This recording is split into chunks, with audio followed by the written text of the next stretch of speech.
Hello guys.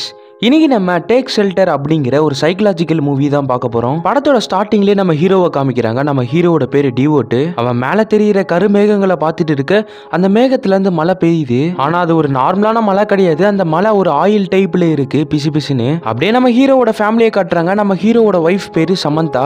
நம்ம ஹீரோக்கு ஒரு பொண்ணு இருக்கா. அந்த பொண்ணுக்கு வாய் பேசவும் முடியாது, காதும் கேட்காது. ஸோ எது பேசுறதாலும் சைக்கிளே தான் பேசணும். நம்ம ஹீரோ இங்க மைனிங் சைட்ல ஒர்க் பண்ணிட்டு இருக்கான். நம்ம ஹீரோ கூட சேர்ந்து கர்டஸ் அப்படின்னு ஒருத்தனும் அந்த இடத்துல வேலை பார்க்கறான். இவங்க ரெண்டு பேருமே பயங்கரமான ஃப்ரெண்ட்ஸ். இங்க அப்படியே நம்ம ஹீரோனி சமந்தாவை காமிக்கிறாங்க. அவங்க ஃப்ரெண்ட்ஸோட ஜாலியா பேசிட்டு இருக்கும்போது அவங்க பொண்ணு மட்டும் தனியா கட்டையை வச்சு விளையாண்டு இருப்பா. அவகிட்ட போயிட்டு இந்த கட்டையை வச்சுலாம் விளையாடக்கூடாதுன்னு சொல்லிட்டு அந்த கட்டையை தூர தூக்கி போட்டா அந்த இடத்துல நிறைய வேஸ்டேஜ் கிடக்கு. அடுத்த நாள் அந்த வேஸ்டேஜ்ல நம்ம ஹீரோ கிளீன் பண்ணிட்டு இருக்கும்போது மறுபடியும் மழை பெய்ய ஆரம்பிக்கும். அந்த மழை மறுபடியும் பாக்குறதுக்கு என்ன டைப்ல இருக்கு. அப்படியே நிலத்துல திடீர்னு இடி இறங்குது. அப்படியே சுத்தி கருமேகங்கள்லாம் சூழ நம்ம ஹீரோவும் ஹீரோவோட பொண்ணும் அப்படியே நின்று பார்த்துட்டு இருப்பாங்க. அங்க திடீர்னு ஒரு பெரிய சூறாவளி கிளம்புது. நம்ம ஹீரோ பயந்து போய் நின்று பார்த்துட்டு இருக்கா. பின்னாடி நாய் குலைச்சுக்கிட்டே இருக்கு. அந்த நாய் திடீர்னு சங்கிலி அத்துட்டு வந்து நம்ம ஹீரோவை கடிக்க ஆரம்பிச்சிருது. நம்ம ஹீரோ அப்படியே வழியில துடிச்சிட்டு இருக்க பார்த்தா அது ஒரு கனவு. அடுத்த நாள் நம்ம ஹீரோ வந்த கனவை நினைச்சு அப்படியே உட்காந்துட்டு இருக்க ஹீரோவோட பொண்ணு இருந்துட்டு அந்த நாய் கூட விளையாண்டு இருப்பா. எங்க அந்த கனவுல வந்த மாதிரி அந்த நாய் கடிச்சு வச்சிருமோன்னு சொல்லிட்டு அவன் பொண்ணு அந்த நாய்கிட்ட இருந்து பிரிச்சு தூக்கிடுறான். நம்ம ஹீரோவோட ஒய்ஃப் இருந்துட்டு அவ வாட்டுக்கு செவனன்னு இந்த நாய் கூட விளையாண்டு இருக்கா, நீ ஏன் இந்த மாதிரி பிஹேவ் பண்ற அப்படின்னு கேட்க ஒண்ணு இல்லை அப்படின்னு சொல்லிட்டு வேலைக்கு போயிடுறான். வேலைக்கு போன இடத்துலயும் அந்த கனவு தான் மைண்டுக்குள்ளேயே ஓடிட்டு இருக்கு. இங்க மேனேஜர் இருந்துட்டு 2 மணி நேரம் மழை பெஞ்சதுக்கு வேலையை போட்டு அப்படியே போயிட்டீங்க, இன்னைக்குள்ள அந்த வேலையெல்லாம் முடிச்சாகணும் அப்படின்னு சொல்லிட்டு பயங்கரமா திட்டுறாப்ல. அப்படியே நம்ம ஹீரோவும் ஹீரோவோட ஃப்ரெண்டும் போய் அந்த ஒர்க் எல்லாம் பார்த்துட்டு இருக்க நம்ம ஹீரோ கண்ணுக்கு மட்டும் வினோதமா நிறைய பறவைகள் ஒன்னா கூடி பறக்கிற மாதிரிலாம் தெரியுது. உடனே அவன் ஃப்ரெண்டு கிட்ட போயிட்டு இந்த மாதிரி விஷயத்தை நீ எங்கேயாச்சும் பார்த்திருக்கியா அப்படின்னு கேட்க எந்த விஷயம் அப்படின்னு கேட்கறான். சரி ஒண்ணு இல்ல விடு அப்படின்னு சொல்லிட்டு வீட்டுக்கு வந்தா அவனோட ஒய்ஃப் பயங்கரமா திட்டுறாப்ல. ஏன்னா அவங்க குழந்தைக்கு இன்னைக்கு ஸ்பீக்கிங் கிளாஸ் இருக்கா, சுத்தமாவே மறந்துருப்பாரு. சரி இரு குளிச்சுட்டு வரேன் அப்படின்னு சொல்ல குளிக்கல வேணா நேரம் ஆயிடுச்சுன்னு சொல்லிட்டு அப்படியே அழுக்கு ட்ரெஸ்ஸோட கூட்டிட்டு போயிடுறாங்க. அங்க போயிட்டு எப்படி சைக்கிளே பேசுறதுன்னு சொல்லிட்டு குழந்தைக்கும் அப்பாவுக்கும் அப்படியே சொல்லி தந்துட்டு இருக்காங்க. அப்படியே ஸ்கூல் முடிஞ்சதுக்கு அப்புறம் ஆனாவ கார்ல கூட்டிட்டு வந்துட்டு இருக்க பயங்கரமா மழை பெய்யுது. அந்த மழையில ஃபுல்லா நம்ம ஹீரோ நனைஞ்சிட்டாரு. உடம்புலாம் ஒரே பிசு பிசுன்னு இருக்கு ஆயில் டைப்ல. மழை எண்ணெயாட்ட பெய்யறதுனால முன்னாடி இருக்க கண்ணாடியிலயும் எதுவுமே தெரியல. அப்படியே நம்ம ஹீரோ ஓட்டிட்டு இருக்க திடீர்னு யாரோ ரோட்ல நின்றுட்டு இருப்பாங்க. அப்படியே வண்டியை திருப்பி எங்கேயோ போய் சொருகுவாரு. அப்படியே நம்ம ஹீரோவோட குழந்தை அழுதுட்டு இருக்க நீ ஓகே தானே அப்படின்னு கேட்க திடீர்னு யாரோ கார் கண்ணாடியில போட்டு அடிக்க ஆரம்பிப்பாங்க. அப்படியே வேகமா வந்து நம்ம ஹீரோவோட கழுத்து பிடிக்க நம்ம ஹீரோவோட பொண்ணை தூக்கிட்டு போயிருவாங்க. பார்த்தா அது ஒரு கனவு. நம்ம ஹீரோ அடுத்த நாள் இந்த விஷயம்லாம் நடக்கக்கூடாது அப்படின்றதுக்காக அந்த நாயோட வீட்டை சுத்தி அப்படியே வேலியாட்டு அமைச்சு அந்த நாயை அதுக்குள்ளேயே விட்டுறான், வெளியே வராத மாதிரி. பெரிய புயல் மழைலாம் வந்துச்சுன்னா ஒதுங்கிறக்காண்டி பேஸ்மெண்ட்லாம் கட்டி வச்சிருப்பான். அந்த பேஸ்மெண்ட்டை திறந்து உள்ள போய் பாக்குறான். பார்த்தா அந்த பேஸ்மெண்ட்ல காத்து கொஞ்சம் கம்மியா இருக்கு, அதை நோட் பண்றான். இங்க நம்ம ஆனா இருந்துட்டு அந்த ஜன்னல் கிட்டே பார்த்துட்டு இருக்க நம்ம ஹீரோ இருந்துட்டு என்ன பண்ற அப்படின்னு சொல்லிட்டு கிட்டக்கு போய் பார்த்தா அந்த ஜன்னல்ல யாரோ நின்றுட்டு இருப்பாங்க. வேகமா நம்ம ஹீரோ ஓடி போய் அவனோட பொண்ணை தூக்குவான். திடீர்னு யாரோ பயங்கரமா கதவை தட்டுற சட்டெல்லாம் கேட்கும். அப்படியே வினோதமான சவுண்ட்லாம் கேட்டுட்டு இருக்க அங்க இருக்க டேபிள் சேர்லாம் அப்படியே அந்தரத்துல பறக்க ஆரம்பிக்கும். அப்படியே பிள்ளை இருக்குமா பிடிச்சிட்டு அப்படியே பயந்து போய் பார்த்துட்டு இருக்க பார்த்தா அது ஒரு கனவு. அப்படியே பெட்ல ஈரமா இருக்கு, என்னன்னு பார்த்தா தூக்கத்திலே ஒண்ணுக்கு போயிட்டான். அவன் ஒய்ஃப் இருந்து ஏதாச்சும் பிரச்சனையா அப்படின்னு கேட்க இவன் மூச்சா போனதை சமாளிக்கிறதுக்கு அதெல்லாம் ஒண்ணு இல்லை அப்படின்னு சொல்லிட்டு பயங்கரமா பொண்டாட்டி மேல கடுப்பாயிட்டு இருப்பான். ஒய்ஃப் இருந்துட்டு சரி நான் வெளியே போறேன், குழந்தைய மட்டும் பத்திரமா பாத்துக்கோங்கன்னு சொல்லிட்டு போயிருவா. ஆனா நம்ம ஹீரோ அப்படியே ஆனாவை கூட்டிட்டு போய் லைப்ரரியில உட்கார வச்சுட்டு லைப்ரரியில மென்டல் இல்னஸ் சம்பந்தப்பட்ட புக்ல எடுத்து படிச்சுட்டு இருப்பான். இவனுக்கும் ரொம்ப காலமாவே அந்த வினோதமான கனவுகள்லாம் வந்துட்டு இருக்கு. இதெல்லாம் ஏன் வருது அப்படின்ட்டு நிறைய சைக்கலாஜிக்கல் புக்ல எடுத்து படிச்சுட்டு இருப்பான். இவன் கனவுல வந்த மாதிரி உண்மையில புயல்லாம் வந்துச்சுன்னா என்ன பண்றதுன்னு சொல்லிட்டு சூப்பர் மார்க்கெட்ல போய் ஒரு வாரம் தேவையான எல்லா பொருளையும் வாங்கி வச்சிடறான். நம்ம ஹீரோ அப்படியே வீட்டுக்கு வந்தா வீட்டுல எல்லா சொந்தக்காரங்களும் வந்திருக்காங்க.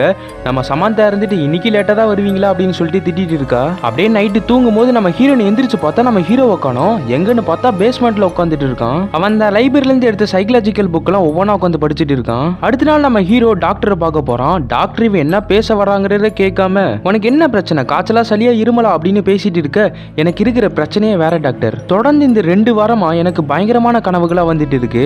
இது சம்பந்தப்பட்டு நிறைய புக்ஸ் படிச்சேன். எனக்கு இருக்கிற சிம்டம்ஸ் எல்லாம் இருந்துச்சுன்னா சீசோபோர்னியா அப்படின்னு போட்டிருக்கு.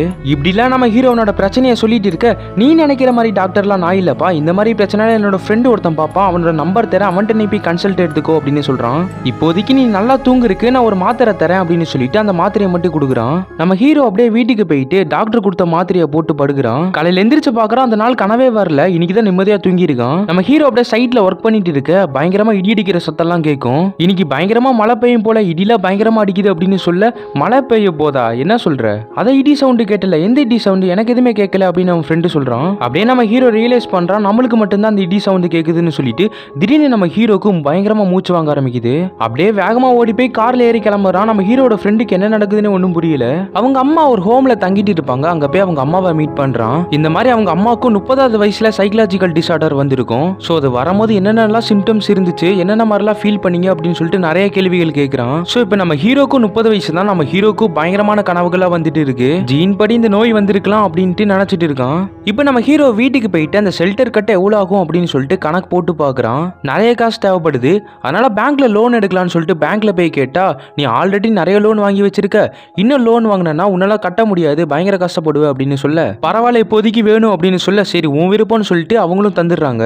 இப்போ நம்ம ஹீரோ அவனோட ஃப்ரெண்டு கிட்ட போயிட்டு இந்த மாதிரி நான் ஒரு ஷெல்டர் கட்ட போறேன், அதுக்கு நீ தான் ஹெல்ப் பண்ணணும் அப்படின்னு சொல்லிட்டு பேசிட்டு இருக்கான். இவன் இதுக்கு சம்மந்தமே இல்லாம ஷெல்டர் கட்டுறான் அப்படின்ட்டு நம்ம ஹீரோவோட ஃப்ரெண்டு பார்த்துட்டு இருக்க, சரி ஃப்ரெண்டா போயிட்டானே ஹெல்ப் பண்ணுவோம் அப்படின்னு சொல்லிட்டு ஹெல்ப் பண்றதுக்கு ஒதுக்குறான். அடுத்த நாள் நம்ம ஹீரோ அந்த டாக்டர் சொன்ன கன்சல்டன்ட்டை போய் மீட் பண்றான். இந்த மாதிரி எனக்கு சீசோஃபோனியா இருக்கா இல்லையா அப்படின்னு தெரிஞ்சுக்கிறதுக்கு நிறைய பேசிக் டெஸ்ட் எல்லாம் இருக்கு. அந்த டெஸ்ட் எல்லாம் பண்ணி பார்த்ததுல பாதி கிட்ட கூட எனக்கு மேட்ச் ஆகல.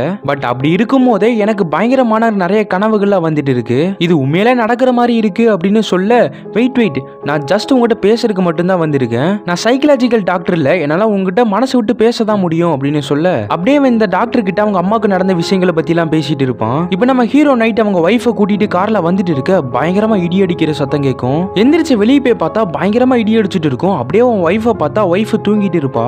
இப்பதான் நம்ம ஹீரோ ரியலைஸ் பண்றாரு, இடி அடிக்கிற சத்தம் கேட்டிருந்தா நம்ம ஒய்ஃப் எந்திரிச்சிருப்பா, நம்மளுக்கு மட்டும்தான் அந்த இடி அடிக்கிற சவுண்ட் கேக்குது அப்படின்ட்டு.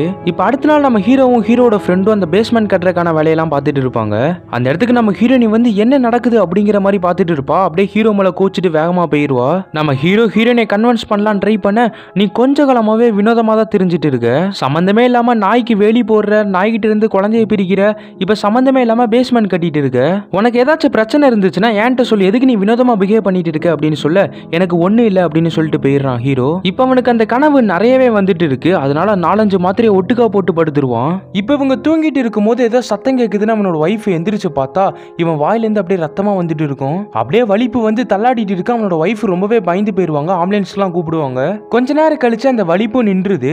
ஆம்புலன்ஸ் எல்லாம் வந்துருது. ஒன்னும் இல்ல அப்படின்னு சொல்லிட்டு எல்லா ஆம்புலன்ஸையும் தாட்டி விட்டுறான். இப்போ அவனோட ஒய்ஃப், உனக்கு என்னதான் பிரச்சனை, என்கிட்ட சொல்லவே மாட்டேற, தயவு செஞ்சு சொல்லு அப்படின்னு அழுதுகிட்டே கேட்க, இந்த மாதிரி எனக்கு கொஞ்ச காலமாவே ஒரு பயங்கரமான கனவெல்லாம் வந்துட்டு இருக்கு, அது நேர்ல நடக்கிற மாதிரி எனக்கு ஹாலுசினேஷன் காட்டுது இப்படின்னு நடந்த எல்லாத்தையுமே அவனோட ஒய்ஃப் கிட்ட சொல்றான்.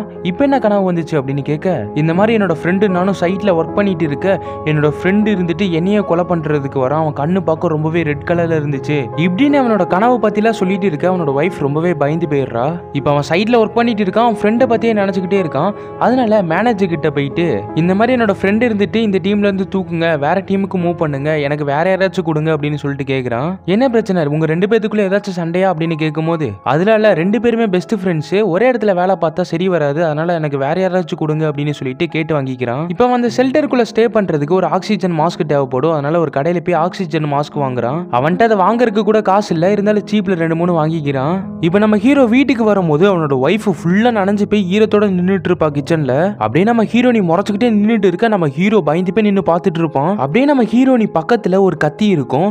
அந்த கத்தியை பார்த்துட்டு அப்படியே நம்ம ஹீரோவை பார்க்க நம்ம ஹீரோ மூஞ்சில அள்ளு விடும். பார்த்தா அது ஒரு கனவு. நம்ம ஹீரோ அப்படியே யோசிச்சுட்டே உட்காந்துட்டு இருக்க. சமந்தா கிட்டக்கு வந்து என்னாச்சுங்க அப்படின்னு சொல்லிட்டு கையை தொட்டா, இப்போ நம்ம ஹீரோ பயந்து போய் வெடுக்குன்னு கையை எடுப்பான். இப்போ அவனோட ஒய்ஃபை பார்த்தே அவன் பயப்பட ஆரம்பிச்சிட்டான். இப்போ வீட்டுக்கு வெளியே யாரோ நின்றுட்டு இருப்பாங்க. யாருன்னு போய் பார்த்தா அவனோட மேனேஜரு. கம்பெனியில பொருள் எங்கன்னு தேடிட்டு இருந்தா பார்த்தா அவன் வீட்டுல தூக்கிட்டு வந்து வச்சுட்டு இருக்க.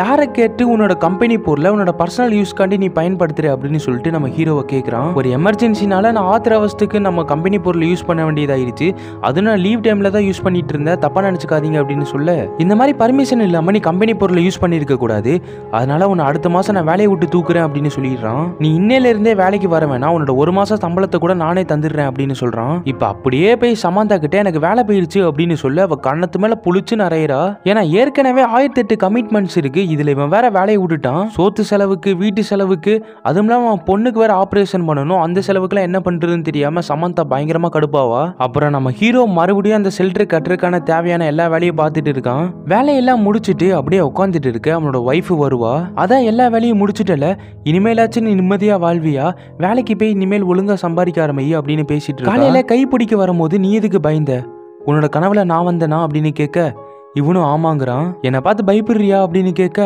இல்லை அப்படின்னு சொல்லிட்டு கை பிடிச்சிக்கிறான். என்னோட பீச் ட்ரிப்பும் நான் கேன்சல் பண்ணிடுறேன், நம்ம பிள்ளைக்கே சீக்கிரம் இன்சூரன்ஸ் வச்சு ஆப்ரேஷன் பண்ணி முடிச்சிடலாம், இதுக்கு மேலேயாச்சும் நம்ம 2 பேரும் ஒழுக்கமா வேலைக்கு போய் சம்பாதிக்கிற வேலையை பார்ப்போம் அப்படின்னு சொல்றா. இப்போ அந்த நாள் நைட்டு நம்ம ஹீரோ ஃபேமிலியோட லஞ்சுக்கு போறான். போற இடத்துல அவனோட ஃப்ரெண்டு நின்றுட்டு இருக்கான். அவன் ஃப்ரெண்டு கிட்டக்க வந்து நீ எதுக்கு எனக்கு இந்த மாதிரி துரோகம் பண்ண, உன்னாலதான் என்னோட வேலையே போச்சு அப்படின்னு சொல்லிட்டு பேசிட்டு இருக்கான். நம்ம ஹீரோக்கு ஒண்ணுமே புரியல, அவனுக்கு எப்படி சொல்லி புரிய வைக்கிறதுன்னு சொல்லிட்டு அவனும் கன்வின்ஸ் பண்ண ட்ரை பண்றான். பட் அது அடிதடியில போயிருது. 2 பேரும் பயங்கரமா மாத்தி மாத்தி போட்டு மொத்திக்கிறானுங்க ஃபேமிலிக்கு முன்னாடியே. அவன் அடிச்சு போட்டதுக்கு அப்புறம் சுத்தி அந்த இடத்த பார்த்தா எல்லாரும் ஒரு மாதிரி பார்த்துட்டு இருப்பானுங்க. என்ன பாக்குறீங்க, என்ன பார்த்தா பைத்தியக்கார மாதிரி இருக்கா, நான் வச்சுக்கோங்க இனி ஒரே மாசத்துல இந்த ஊருக்கு பயங்கரமான புயல் வர போற, எல்லாரும் அடிச்சுட்டு சாவ போறீங்க, அப்ப புரியும் நான் பைத்தியக்காரனா இல்ல நீங்க பைத்தியக்காரங்களான்னு சொல்லிட்டு.